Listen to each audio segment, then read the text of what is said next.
રબારી સમાજની દીકરી ભગાડી જતા ઠાકરસિંહ રબારીની ચીમકી। અમારે કોઈની દીકરી લાવવી નથી, પણ અમારી દીકરી કોઈ લઈ જશે તો સમાજની તાકાત છે જમીનમાં દાટી દેવાની। ઠાકરસિંહ, મહેરબાની કરીને દીકરી આપી જાઓ, આ સૂતા શાપને જગાડશો નહીં। ઠાકરસિંહ, રાધનપુરની સિંગર કિંજલ રબારીના મુદ્દે ઠાકરસિંહ રબારી આકરા પાણીએ। અમારે કાયદાની વિરુદ્ધમાં નથી જવું, પણ સમાજની મર્યાદા જાળવવી છે, માટે શાનમાં સમજી જાઓ। ઠાકરસિંહ, અમને અમારી દીકરી આપી દો, નહીતર આખો સમાજ પડખે ઊભો છે, એ વાત ન ભૂલતા। ઠાકરસિંહ, 10/3/26ના રોજ કિંજલ રબારી અન્ય સમાજના છોકરા સાથે થયા છે ફરાર।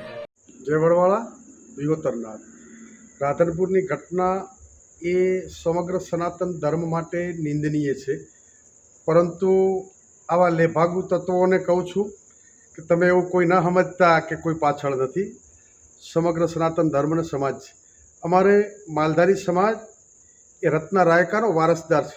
અમારે કોઈ પણની બેન દીકરીઓ લાવવી નથી, પણ આ સમાજની દીકરી ઉપર કોઈ હાથ મૂકશે, ગમે એવો ચમરબંધી છે, એ ધરતીના ખૂણામાંથી પણ એને જમીનમાં દાટી દેવાની શક્તિ આ સમાજ ધરાવે છે। એટલે મહેરબાની કરીને જ્યાં હોય ત્યાંથી સરેન્ડર થઈ જાય, નહીતર જો આ સૂતા સાપોને જગાડવાનું કામ કરો છો, દુનિયાના પડમાં પણ ક્યાંય નહીં રહી શકો। દુનિયામાં તમને કોઈ તાકાત નથી કોઈ ત્યાં સંતાડી શકે। એટલે મહેરબાની કરીને ચેતવણી, બાકી અમને કઈ રીતે તમને લાવવા અને કઈ રીતે શું કરવું એ આજ સમાજ જાણે છે। અમારે કાયદા વિરુદ્ધ ક્યાંય ના કરવું પડે, પરંતુ ઘણી બાબતો સામાજિક પરંપરા રીત રિવાજ હોય છે, ત્યાં કાયદો કામ નથી કરતો।